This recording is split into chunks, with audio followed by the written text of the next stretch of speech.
Welcome to day 4 of my Christmas in July crafting series. Today I'll be making 3 crafts perfect for the Christmas kitchen. This first craft is going to be using a vintage flat grater, and you can definitely find these at antique malls, thrift stores, or flea markets. I usually find them mainly at flea markets and thrift stores. Antique malls have been getting a little pricey lately, I will admit, so I would definitely check out those other locations. I'm going to be using all this variety of greenery, and it was a little bit too short, so the first thing I did was glue this thick floral wire to the ends of each of them just to extend the length so it would be easier for me to attach it to the grater. I'm also going to be using several strands of pip berries, and I've already curled them so they're really nice and cute, and I need to attach all the pieces together, so I'm using this thin brown wire so it blends in to the brown of the pip berries, and I just twist it around and give it a nice wrap all the way down so they are nice and secure and in one clump. I then do the same exact step with the greenery. I just arranged it really quickly before I twisted the wire around so I knew it was going to look how I liked it.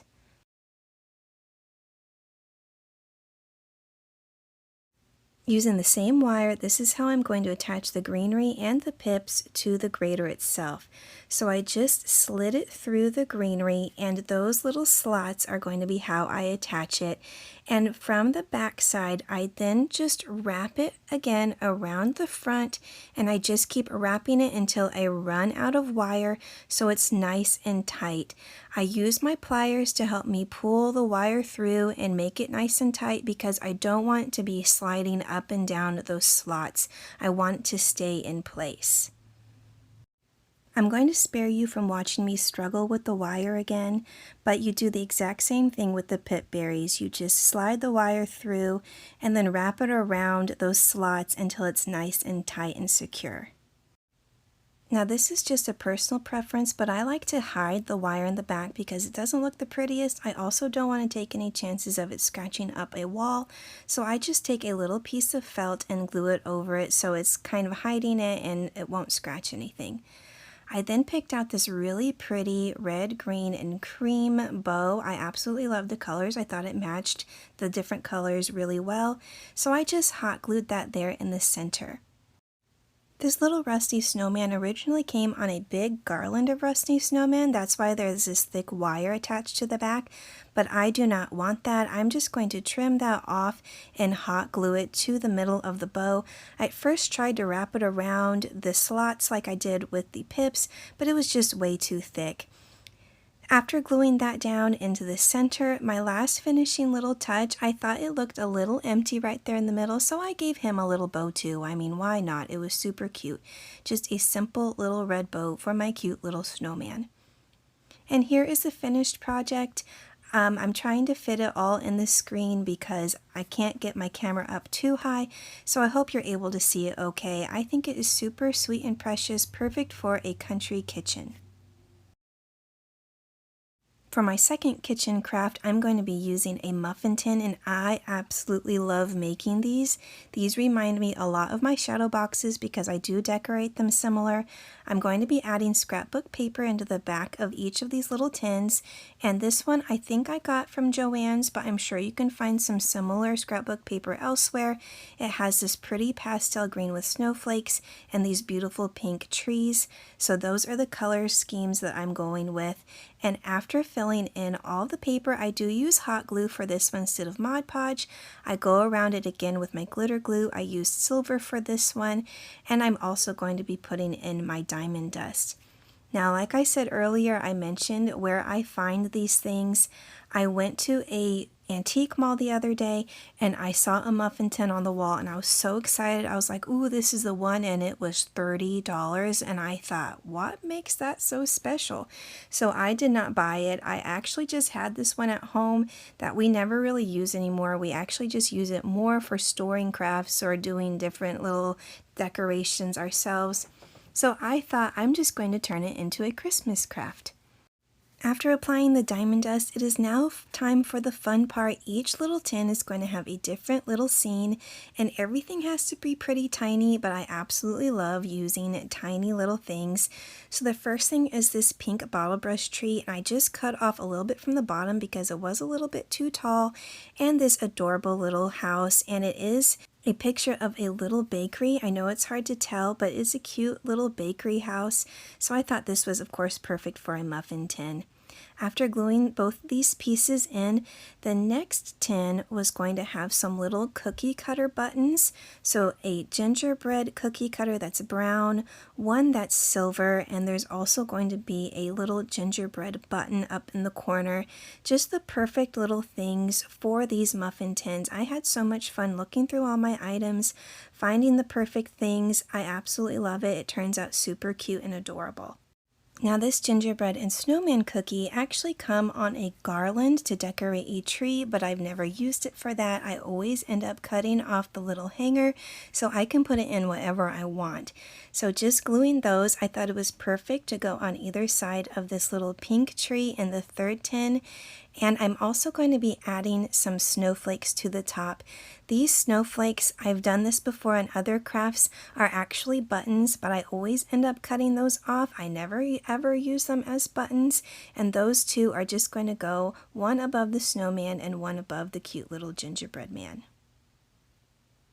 For the fourth tin, I have this larger gingerbread man, and it originally was a sticker, but the sticker has worn off, so I'm just going to hot glue that. And this one is probably the simplest one because he's just going to be in there and have a cute little lollipop in his hand. I love the red and white color as well because it matches his cute little bow tie. In slot number 5, I have this little clay ornament of a gingerbread girl with a giant candy cane, and I thought that would be perfect to go in this one, so hot gluing that in, and going off the candy themed, I used a candy cane and 2 peppermints to decorate around the outside of this little girl. It's super sweet. For the final little cup, I have this little house again that says Peppermint Lane, so of course a perfect addition to this little muffin tin. And I'm going to be putting 2 candy canes on both sides of the house, just flanking either side of the building. Now in both cups where there was a house, there was this awkward gap below the house and the tin, so I filled it in with some buffalo snow, just the little house at the bottom and the house at the top. To hang this Christmas decoration, I found this mint green ribbon that was absolutely perfect and matched the snowflake green paper that I used in the background. So I used that to go through the top hole of the muffin tin so you could hang it in your kitchen. Of course, you could also just prop it up against the wall if you'd like.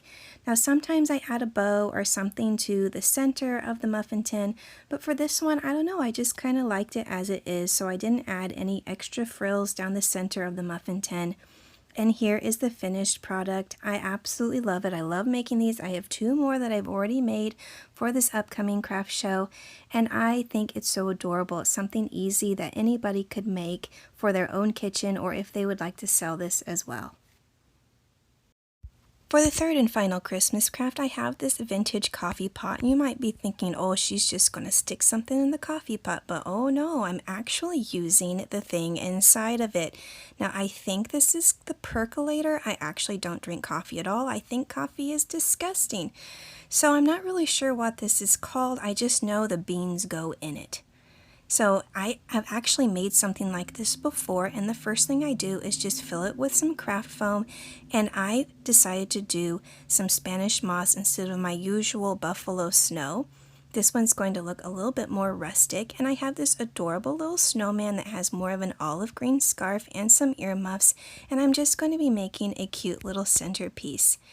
Doing different types of greenery, different textures, different heights. I just started filling in from the back first with the traditional greenery stems. I also had some beautiful sparkly ones that I filled in those giant gaps. And if you're wondering, I got this little snowman from a company called Honey and Me. They are a wholesale company, but every now and then they do have sales to the general public. So if you're interested in little figures like that, you can look it up online. I then added some more flocked greenery in the front, and I had these adorable little snowflake picks, some small ones and large ones that I just put in the background to brighten it up a little bit. And the very last little detail, we're adding some white pip berries, just curling them around my finger and then sticking them a few in the side and also in the background.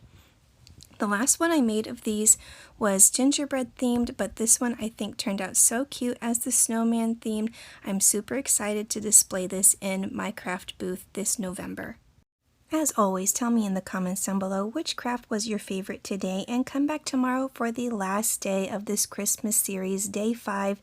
Thanks so much for watching, and I'll see you in the next one.